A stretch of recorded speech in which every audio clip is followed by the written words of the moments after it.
A little bit late there. Um, wow, what a heck of a football game.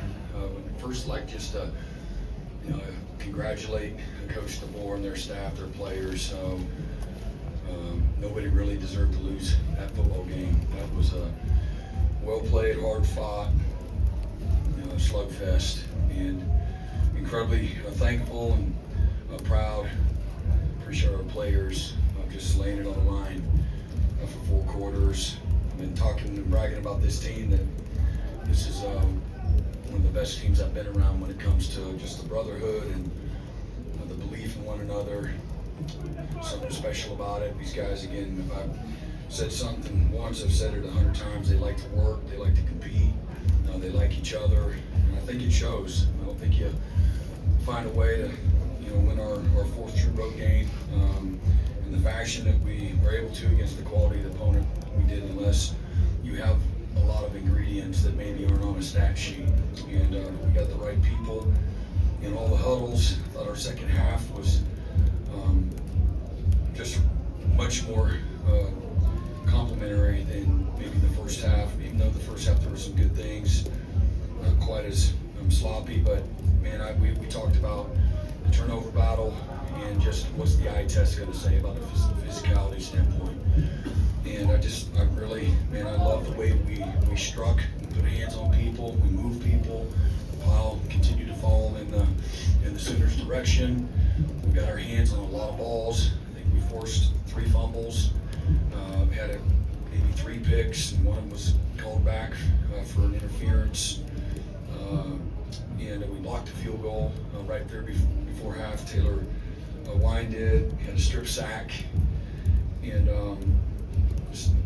just some things as a byproduct of that. This is a place that had the nation's longest winning streak, and maybe hadn't lost an SEC home game since maybe 2019. And again, our highest ranked win since 2017, road win since 2017. So really special. Our special teams, we went in thinking that we had an opportunity to maybe really separate ourselves, and it held to be true. Don't have the final numbers, but the hidden yardage, I felt like we dominated the hidden yardage. We got some key returns, and Tanya did a great job of possessing the football, not letting the ball hit the ground. Our protection, our coverage units, we had several tackles for loss on our coverage units, and it's just really impressive. I'm really impressed with the way this team continually responded over and over and over. Grayson Miller, again, did he make that Blue Rosa finalist? Or not the Right guy? Yeah, great guy. Not sure why. And but he played like one again tonight. Man, he was just amazing. And then Tate Sandell again, school record for consecutive field goals made at 21. Just big time. And again, neither offense. I thought again Alabama from moving the ball and had a few explosive plays in the first half, so the numbers were really lopsided. Again, just like Tennessee, but the Sooners were up by 3 going into halftime, and I really believe the turnovers were a big part of that, and then just having the toughness at the right moments to keep them out of the end zone, held them to a field goal. They called timeout, then they missed the next one, and Taylor Wine played a big part in that. And then again, they were 5 of 13 on 3rd down. We were 3 of 13, 7 of 15 they were, 3rd and 4th down, 3 of 13. But turnovers were a big part, and I think kicking game, and then defense there in the second half. We really got into a nice rhythm. We played a little stickier with our coverage and changed up a few of our coverages, and the sheer will of the players at the end of the day. We didn't. I didn't cover anybody. Nobody on our staff tackled anybody. Nobody protected. Nobody caught the ball. To our players is where all the credit goes. And they just made a decision. They were going to be in the conversation. So we're 8-2, and I'm proud of again the effort that it took to get to 8-2, but we got some really good quality opponents in front of us, starting with Missouri, and so we'll celebrate this for a few hours and get back to Norman and go right back at it again. Brent, turnovers kept the Sooners in this game. What does that kind of say about the defense that you built? Yeah, again, I just, for me, again, we really attacked. You know, we forced, you know, some big time turnovers. Sometimes that, when it's said the way it said, it's like, oh, well, if that hadn't happened. Well, it did happen, number one. And number two, we forced them with, you know, great pressure up front, you know, guys running the ball, hawking at the football. There's several times we didn't get the ball, but if you're paying attention, you know, and really kind of lifting up the hood and looking at it for what it is, man, our guys were attacking the football, and they were relentless. And so, yeah, I mean, that's, again, there's not a, you know, a more important stat in football than turnovers, and certainly we said that was going to be the one that showed up on the stat sheet is the one that's going to matter. And then again, the eye test from a physicality standpoint, you know, the winner's going to be the most physical team, and everybody that watched the game, you know, there should be no doubt. And I thought, again, Alabama was very physical, that they threw body blows back, but at the end of the day, man, we were able to, you know, to be able to, again, do a little more than they did. So really proud of our guys. Brent, you've talked so much this year about one possession league, one score games. Do you feel like this team's learning how to win those games even when it's maybe not the prettiest? Yeah, I mean, who's it not pretty for? What does that mean? Some people it's pretty for. I happen to like it, and but no, I mean, yeah, it's I think it's a reflection. You see it in our league. I don't know what all happened today throughout the league, but we're playing really good people. They're going to make plays. We're going to make plays. We're going to get got. They're going to get got. Turnover is going to be a part of it. Struggle is going to be a part of it. Having to overcome, you know, bad things is going to be a part of it. The team that can figure that out is going to win. So I don't mind in any way, shape, or form, you know, winning that way. No apologies here. I'm proud of our guys for their fight. Brent, you use the word toughness and you use the word sheer will to describe keeping Alabama out of the end zone. Where do those qualities come from? I know it's more than that, but where do they come from? And how do you finish that? Right. How do you finish those though? Those drives in particular. Again, I think that we've recruited a lot of really tough guys that believe in themselves and in each other, and certainly in how we do what we do. We try to put a lot of stress and pressure on them constantly as we develop our team. And you know, at the end of the day, man, the guts and the will and the edge and the belief that comes from, you know, our players. And we try to create vision for them.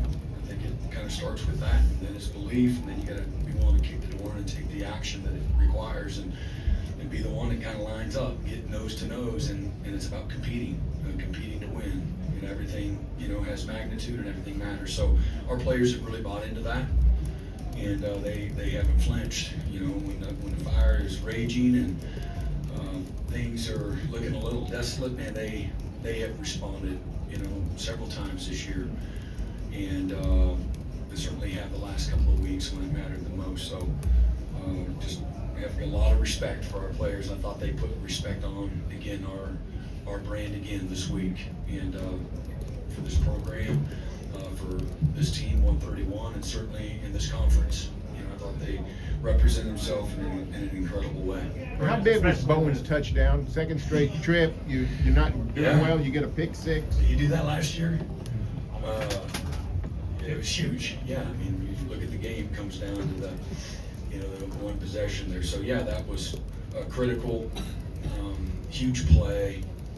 They're in an empty set, and we're kind of showing a double mug look, and different call from a year ago, but they got the protection wrong, and they threw the ball quickly. Kick was unblocked, and our guys were ready for it. We're in a zone concept, so they had zone eyes and saw the ball coming. That's huge. Brent, you talked about struggles and overcoming those with this group, especially today. You guys have had your fair share of up and downs the last couple of years, but what does it say big picture about this program and these players that you've invested in, that they can get to this point and get to this next level? Yeah, man, I just, you know, I'm so appreciative of mean, we've been talking about some of the foundational guys that this is year 4, several that this is year 3. There are several guys that weren't here through last year as well, and but they chose to come here, you know, maybe when it wasn't quite as popular. And I just have great thanks and gratitude for the belief, staff as well. You know, a lot of coaches have lots of opportunity to leave, and these are people that chose to stay and did believe. And this is just, you know, the tree's judged by the fruit. And again, we're 8-2, so there's no trophies being awarded and things of that nature. So I just want to be mindful of that. But man, it says a lot, and I'm not surprised by the guys that maybe were here last year, and again where we're at right now. And we had to do some convincing with, you know, several other guys that were part of that in the locker room as well. So just have a great appreciation. We got great support. Our administration, none of this is possible without great support and vision by the leadership in our administration, you know, as well. And it's one body, but it's many parts, and we all need each other. And so it's just a moment. We'll celebrate for just a little bit. Like I said, go right back. And we talked about this last night at our team meeting, that regardless of what happens, man, we got a great, really good Missouri team coming in to Norman next week for 11 a.m. kick, and we're going to have to go right back to work. But this is a group that, man, has continued to respond. The leaders on this team, as I said a week ago, have just, man, enough's enough. And no excuses, no easy way outs, no, you know, hiding in the training room, or, you know, put themselves, you know, on the sideline. And so I just, that part, you know, kind of deep down, I have a lot of appreciation for that, because I know, you know, how easy it could have been, you know, a year ago for that to happen. Got time for just a couple more. Coach, how special is it? We heard the team playing Dixieland Delight Sweet Home in the locker room a minute ago. How special is it for this team to be able to come into this kind of environment? Yeah, they've worked really hard for it. So again, I'm not a boastful or braggadocious kind of guy, but man, I'm going to brag on our guys, you know, and they deserve it. It's a hard fought. They put a lot into, you know, this opportunity, and we've created vision for that. So I got to follow through. I'm like, hey man, this is what victory looks like. This is how we're going to do it. And I want to see you guys, you know, dancing, carrying on, just having some joy, you know, in the moment. I think it's too easy to, you know, kind of go on to the next one and not have an appreciation for the moment in this world, and maybe all the bad things that show up on the stat sheet too. We'll get to that when it's time, but that was fun to watch them having some fun. Okay, last two, Adam and then Jesse. Yeah, Brent, they go down and take the lead on the touchdown drive. What adjustments, if any, did you guys make defensively just for the rest of the game, including obviously the last series? Yeah, we just got, again, I thought our coverage was a little better. We turned up some pressure a little bit, you know, more some timely pressure. Got them and created some negative plays that really made it hard for them on a couple of those drives. And we just started getting into a rhythm, having some good field position. Again, our special teams was fantastic, and then offense was able to have, you know, a few scoring drives there. You know, had a couple of field goals, and that's all it took. And then we had, you know, the timely turnover, forced the fumble on defense, and then got a great stop there to kind of close it out. So they scored 7 in the second half, and we scored 6, and then a 3-point halftime lead. We did what we needed to do to win. Brent, especially, we've asked you a lot about Taylor Wine, but especially with R. Mason out tonight, just how critical were some of the plays he made to lead the defense? Yeah, he was fantastic.